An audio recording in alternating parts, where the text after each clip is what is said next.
we're waiting for her. Let's see.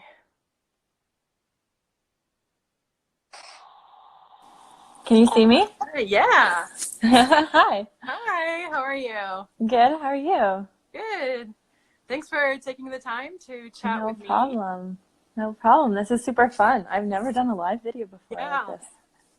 me either. It's something I've started, but people are enjoying it, so Yeah. hopefully can keep this going. No, totally. Um, well, I'll introduce you really fast before we start. So, Perfect. you're the current captain of the Canadian team. You've been on the national team since, on the senior national team since 2013. Three-time Pan American Games gold medalist. You're currently swimming team and duet, and you have Yes. qualified in both to the Tokyo Olympics, which are now going to be next year.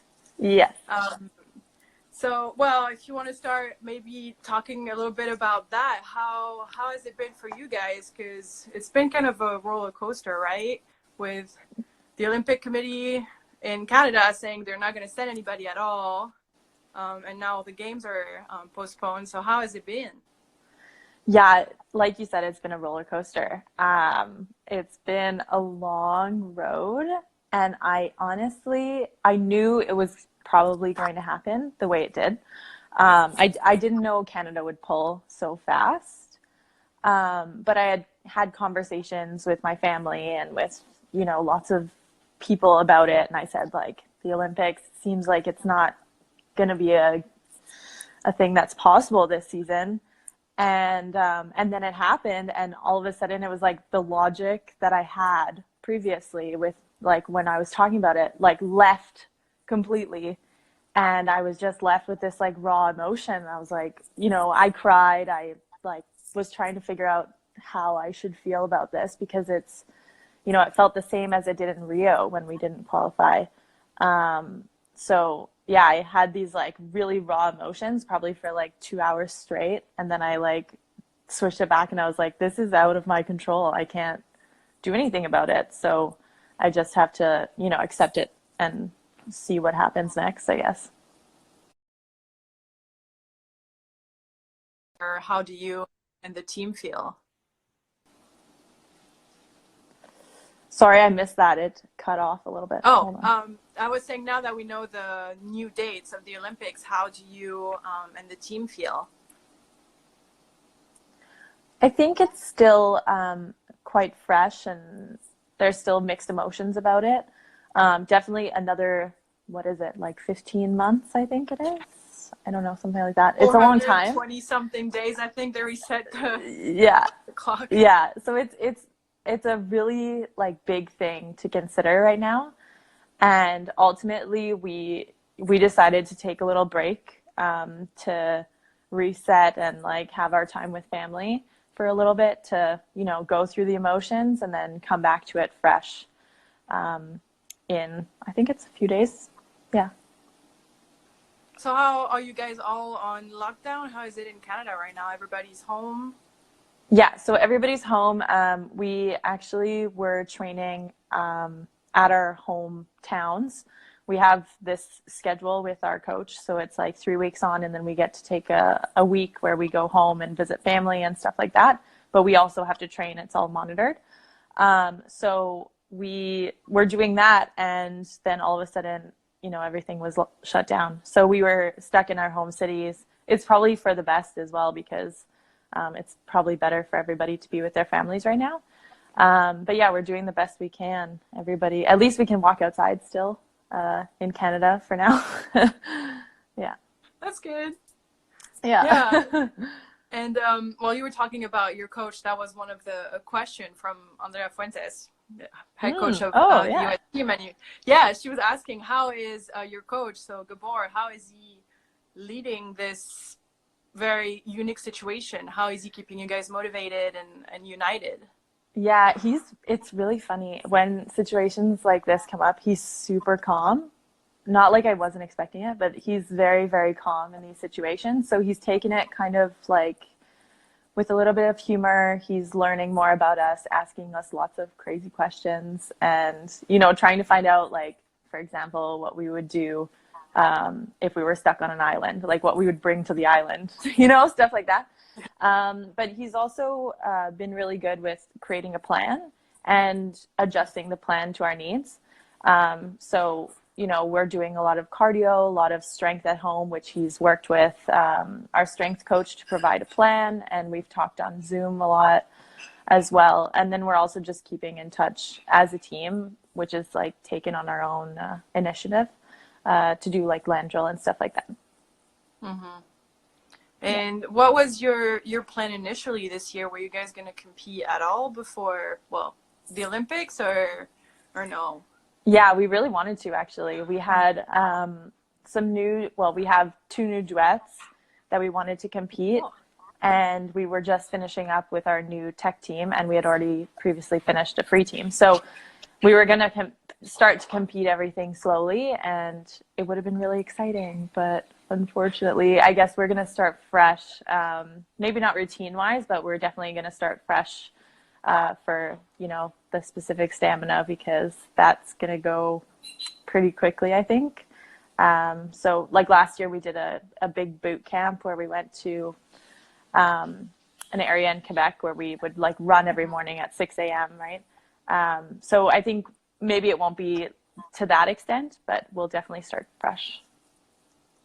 That's good. Yeah. And I'm assuming now it's like everybody, you don't really know what's next when you'll be able to be back in the pool. Yeah, we're hoping for May, but honestly, we're really not sure. I think it's just gonna take time and see how things go. Ultimately, like, I think the team and, the staff really know that this is, way bigger than we had anticipated, and it's something that we have to deal with right now. The only good thing is that, the postponement of the games is ultimately a relief, because we can, focus on doing what we can at home instead of stressing about not being in the pool. So that's really good. Right. Mm-hmm. And to continue a little bit about the games, earlier you were talking about how in 2016 you missed a qualification, which was what the documentary also Perfect was about. How, it's been a crazy, you missed in 2016, you finally qualified in 2020, and now it's postponed. How are you personally handling this? Oh, God. You've been through it all. Yeah. I honestly, I said to myself, like, how is this happening again? How is this happening? But, it's been like a long road, like 8 years, 2 quads. It's been pretty crazy. There's a lot of up and downs separately in those 2 quads, I guess I could say. Ultimately, I think not qualifying in 2016 kind of made me a different person, and sometimes for the better, sometimes not so much. I can get like a little bit stressed, and I think my team last year, they really helped because they're so young that they really didn't know what had happened in the past. So it was really nice to have a fresh start and to be with them. But, now this happening again, and I'll be 27 at the Olympics as well. So it's just, it was never a question whether I would continue or not for the next year, obviously. My ultimate goal is to go to the Olympics. So I'm going to try and do that and, stay healthy and stay injury free. And I guess then we'll see what's up. But yeah, it's a crazy ride. Ultimately, I was like, what is happening? Like, how is this happening again? But no, I'm feeling pretty good. I had my moment, and now it's, it's out of my control. So I'm trying to take it one day at a time. Right. I think every athlete had that moment of and you think it's 4 months away, and now it's a year away, more than a year away. Yeah, totally. And I think the more raw feeling, if it would have been everybody in the world is having the postponement and it was just that's it, then I would have been okay, I think. But to have Canada make that decision, which ultimately was the right decision, and I respected it completely and understood it. But that moment of oh, well, if the games, that what if Mm-hmm. if the games are this year, I will not be going. That's like, that was the ultimate question and the scary fact of it. But now it's like, it's belief for sure. Oh, for sure. Yeah, I mean, Mm-hmm. and it's like you were saying, they were going to be postponed, but until it's not official, you're still, Yeah, it's that what it's if, like, stressful. logically it's the right decision and that Mm-hmm. it has to happen, but that what if moment. Yeah. Well, that's good. Yeah. Um, to stay for a second into the quarantine theme, we Yeah. got a question Ooh. from Solène, I think. She was Okay. asking if you have any tips for not losing your apnea capacity, like your breathing capacity during this time right now. So whenever swimmers are back in the pool, it's a little easier. Mm-hmm. No, totally. Right now, I think, I don't generally train my breath holding. It kind of came naturally. But I have been doing a lot of skip rope with the nose clip on and like trying to do my routines at the same time. So, I assume you've heard of that before when you like skip and then you breathe when are out of the water and then you hold your breath. So I've been doing a lot of that and that's been helping a little bit. But I think like, right now it's going to have to be retrained anyway. So I'm not super stressed about that. But that's a good little workout if you want to try, whoever it is that asked the Wasn't there question. also something in Parfait where you guys were doing where you were on the rowing machine and the music was playing or you Yeah, were running? I don't remember it was exactly. running. Yeah, yeah, I Right. think it was running. Yeah, you can definitely do that. I mean, that's harder. I don't like doing that type of stuff, so That's another idea. But yeah. Yeah, it is. um all right, cool. Well, thank you. So we went through that.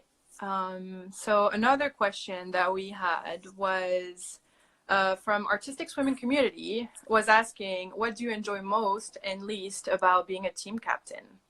Ooh, that's a tough question because I've been through all the emotions this year with with being a captain. Um, I think what I enjoy most is, seeing at the end of the day, like the confidence grow. And, I saw that at World Championships, especially because it was, most of the team, I think there was only 3 of us that had done a World Championships before. So the team was new and, watching their faces at the end of the day, like after finishing the team circle and like seeing them like, yeah, I got this. I was like, wow, this is so cool. And that I think that's like the top of my list. Mm-hmm. I guess was it the worst part or the hardest part? The I mean the question was, what do you enjoy most and least Oh, about what being do I enjoy least? Okay. Um, I think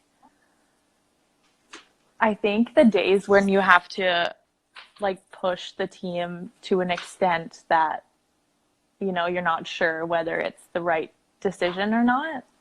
mm-hmm.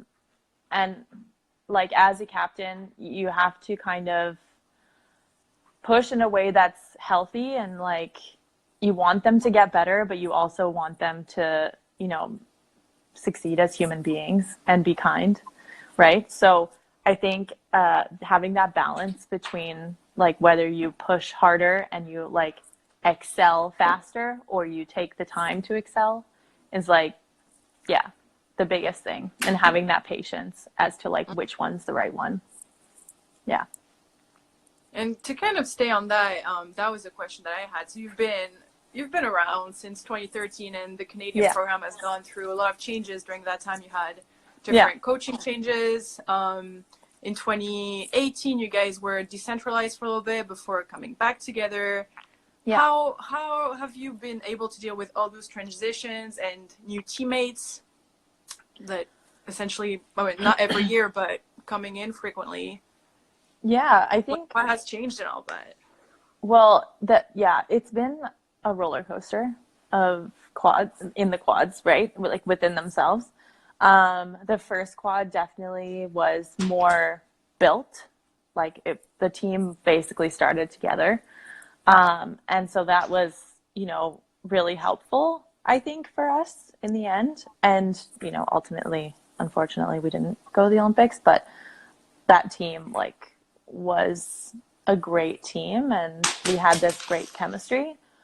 But, with the change and then going to decentralization, I think it ultimately brought everybody into this place, especially the older girls. Like, I know there was a few of us that had still been with, I think it was like maybe 4 of us that were at the center at that time.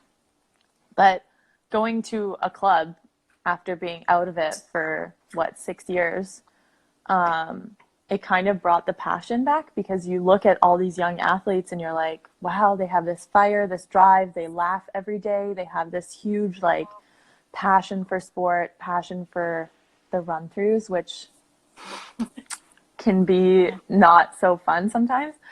And so that was like really cool to just take a year and like learn from everybody else. And at the end of the day, like, yeah, we've been around the block, but like we're still learning too. Like every single day is something completely different. And so then coming out of that and having a new coach and a man coach, I thought was really interesting as well, because it brings this like, this different attitude towards practices, a different like style, a more science-based approach as well. So that was really cool to be a part of, because I hadn't been a part of that for my entire quad, kind of. So to have that change as well as new athletes, that was really interesting, because you see like there's been this huge shift, and all the athletes coming in are so fresh, so new, so excited. And then you like have this other coach as well. So it was very different. And I think, taking it day by day and learning from the new ones coming up, because yeah, like I said, you think you know everything, but you definitely don't. Like at the end of the day, they're always going to teach you something about yourself or about the team or about them. It's pretty cool. I've really enjoyed it. Yeah, now that you mentioned it, I never realized that all the most, I think, I don't know, a lot of the previous coaches in Canada have been women. Yeah. So that's definitely something I didn't think about. Mm-hmm. Cool. And how is this team, you mentioned that they were young, what does this team bring compared to the other ones you've been on? I think this team brings kind of a fresh start. And it sounds so weird, but I had them, like a few conversations with them about, the past, and, Jackie and I have been there the whole time together, but the other girls really didn't know what we were going through exactly. So, to have them say like, look, it's not going to happen again. This is like, we're a new team. We're different people. We're going to make it like through this in a different way and, make it our own. It's something so interesting that I wouldn't have thought about before, kind of, because it's you get like caught in your own like system and all that stuff. So it's really interesting to have, each different athlete say something new, and then to watch them come into their own throughout this past year. I mean, we came together in January, we created a team that week, like a new routine, and then we started training right away and competing together. And then to go through that and build through to this year, we've become a family, and we've, built new leaders on the team. We have new like assistant captains on the team. We have this crazy connection that, we didn't have before, where, we can laugh during a practice and we know that it's not a bad thing, that, this is what we need. We know exactly what we need to perform our best. So it's very cool. Yeah. Good. And to continue on that note, we got a question from at Synchro Swim Coach, and she asked, what makes Canada unique? I really like that question. Ooh, that is an interesting question. I think at this point, what makes us unique right now is that we've taken a different approach to the style of training and like how much we train at competitions. I think that is like a huge change for us. And we've created a smarter approach instead of like a building of the team, like continuously to, do repetition, repetition, repetition. If it's not coming, it's not going to come after the 15th rep. You know what I mean? So it's just a different style to coaching and to training as well. And I think, we bring a lot of power to the sport and created new things. Like I know for this year, which would have been our Olympic duet, but hopefully it'll be in 2021. Who knows? We created this routine that is, high power, and it's very exciting. It's very cool. I'm super excited to show you guys. But yeah, I'm not going to say anything else about it because I want to keep it a secret. That's fair. Hopefully we'll see it sooner rather than later. Yeah, but hopefully, yeah. Probably have to wait a little longer, but that's, no, I'm excited. Yeah, I'm super excited. And it's just, it's exciting. I think like the team themselves, they're super excited about everything that's going on or was going on this year, which we'll come back again to eventually. Yeah. All right. One more general question. What has been your greatest accomplishment during all your years in this team? Ooh, that is a tough question. Yeah, I don't really know. Honestly, I think this past season, like coming from, the beginning of the quad to, different coaches, going through a lot of changes, and then coming into this one and like creating myself again. That is like the most interesting thing that's ever happened to me. And I've created like a new body type within like the last few months that I didn't know I had. And I've, gone through a lot of like mental changes as well. But yeah, I think like the biggest thing for me is qualifying for the Olympics. That's like the coolest thing you could ever say. I mean, it was the most overwhelming thing I've ever had in my life. It was super cool, but also like super crazy at the same time. And to be able to, lead a team through that is super cool as well. Yeah. Cool. I guess that ties also. My next question was, what was the most difficult hurdle you've had to overcome? But I guess it's all linked a little bit, right? Yeah. Well, I think like the qualifier, like in 2016, was probably the biggest hurdle. I mean, it was the biggest heartbreak of my life. And oh, hi, Catherine. I love you. But it was, it was the scariest thing I've ever been through. After the fact, I guess you could say, and it was the most raw experience. I took like 3 months off. I didn't do anything for 3 months straight. Like I was completely like distraught and gone, and I thought that it was the end of my career.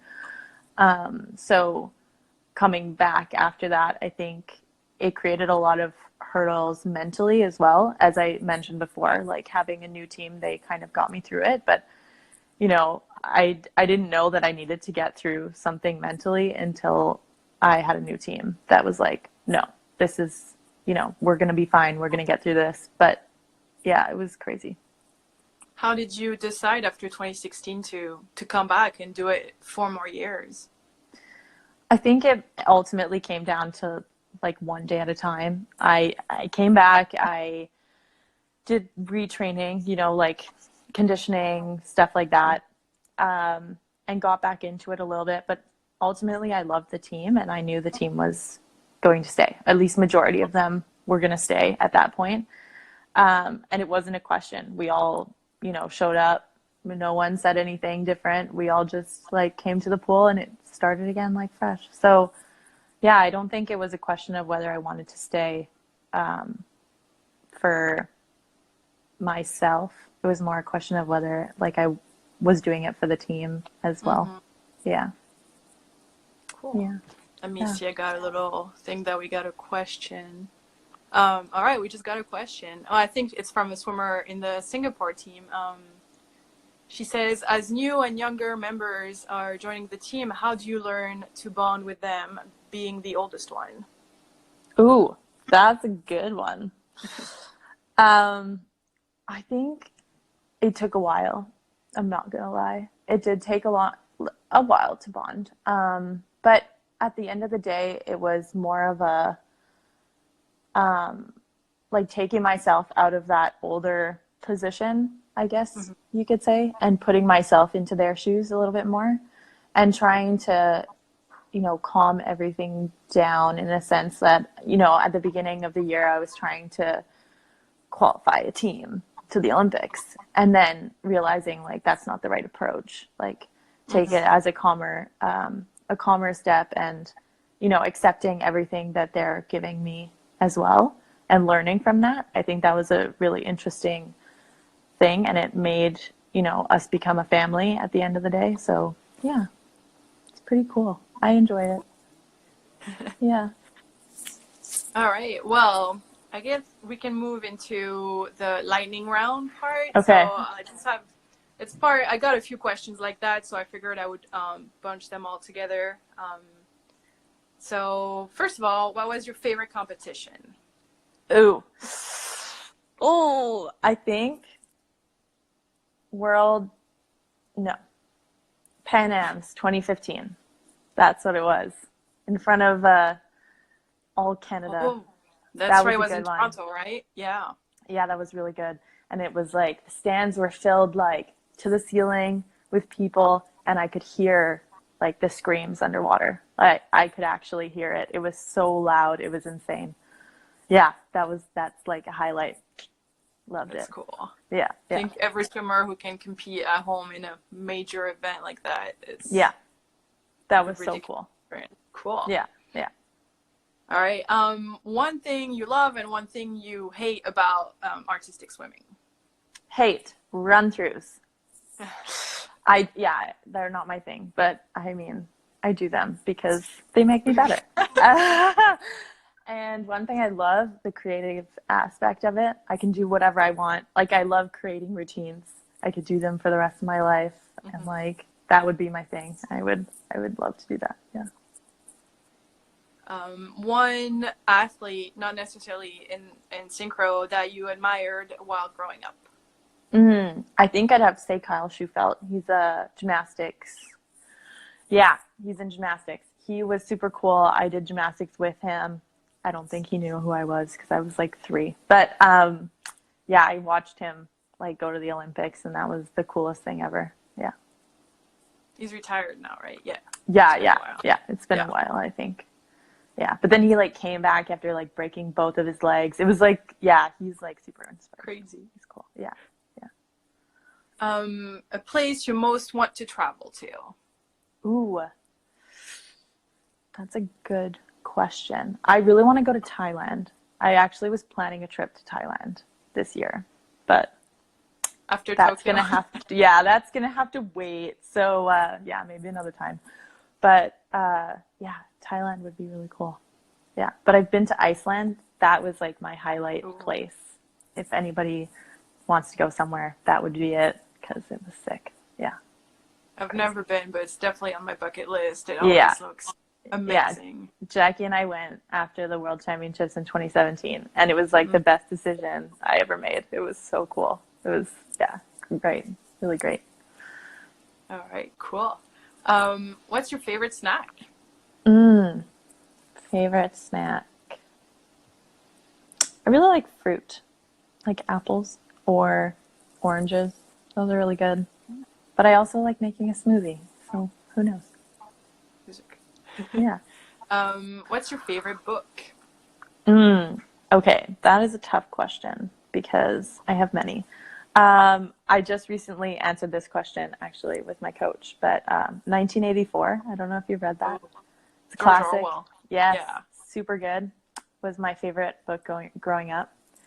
And now I'm reading The Handmaid's Tale. I'm not all the way through it, so we'll see how that goes. But yeah, I love reading though. It's lots of books. Me too. That's Anybody why I can added ask that me. one. I'm always interesting to Yeah. hear. Yeah. I also just read the Harry Potter books this year. which like I'm super behind. But I started them when I was young, and I was like, no, I don't really like them. And then I and then I reread them, and I was like, wow, this is so cool. Isn't Yeah. it? Yeah. So I was like, what, 26, reading the Harry Potter books? Yeah, Why whatever. not? Still, Yeah. I like to read them again and again, Yeah, they're regularly. so good. They're so good. Yeah. What house are you in? Do you know? Oh God, I think I want to be in Gryffindor, but who knows? I actually don't know. All right. What's your favorite inspirational quote? Oh, okay. She believed she could, so she did. Ooh. I actually have it tattooed on my body. Oh, cool. Yeah, yeah, yeah. I got it in 2013. After my first World Championships, I was 18 years old, and I had like that season was my third concussion. So I only found out I was going to compete like 2 weeks before the competition. Oh, wow. So yeah, then I got a tattoo of it. That's a good quote. I Yeah, like it. I love it. Yeah, yeah. Um, Most influential person in your life, to whom you're not related to. Oh, I had a good one of who I'm related to, but oh God, I oh wow. Most of the people who are inspirations to me um, are who I'm related to. Well, you can say so. It's fine. It's not that serious.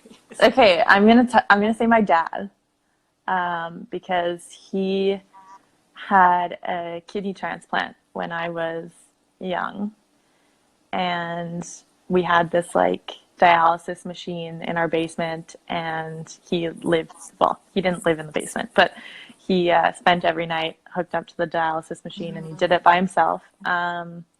And him going through that was probably the most like eye-opening experience I could ever have. And then to watch him like have this kidney transplant, you know, have some complications, and then come back and like climb mountains, and you know, he still does incredible stuff every single day. So yeah, he's my inspiration. Oh, that's Yeah, awesome. yeah, he's super cool. Um, is there what sport other than synchro do you think you would be good at, or that you would have liked to try? mm. My parents always wanted to put me into like karate or like taekwondo or something like that. Yeah, I think I'm aggressive enough to do it. So, but yeah, I would definitely try it. I think I'm too scared to do it now, but I would definitely try. I also really would love to try gymnastics again. I think it's super cool. I quit when I like started to do backflips on the beam, so you know, maybe I could like figure it out again, but you never know. No, the beam Yeah. is terrifying. I I don't know know. how to That's do it. why I quit. It was, yeah, I landed on it way too often. Oh God, yeah. Yeah. All right, and last question. What is the best piece of advice that you've ever received? Mm. Oh, I think it would be if it's meant to be, it will be. I think Mm-hmm. that was the biggest quote. Like when I was growing up, my family always talked about it and stuff like that. And you know, I can make it happen, but at the end of the day, like if it's meant to be, it'll happen, and everything's calm. And I think like that's how I live my life too. So Mm-hmm. yeah, Yeah, it goes back to you can't control yeah, everything. yeah. And it keeps it like a little bit stress free in a situation where it's very stressful, right? So yeah, I think that's yeah. Well, that's all I had. So thank you so much Thanks. for taking the time. That was fun. I really enjoyed Yeah, talking with you. thank you so much. This was really nice. Yeah. Well, I hope Yeah, people enjoyed it, and I'll post the replay in the story and great. everything. So thank you so much, and Thanks. well, good luck with everything. Hopefully, we'll see your new routines soon. Yeah, hopefully. I'm super excited to show them. So hopefully. Yeah. So 4 new routines total, right? You like 2 teams and 2 Yes. duets. Yes. That's what will happen All eventually. right. Yes. All right. Thank you Cool. so much. Well, thank you, and have a good rest of your day. Okay, you too. All right. All right. Bye, guys. Bye.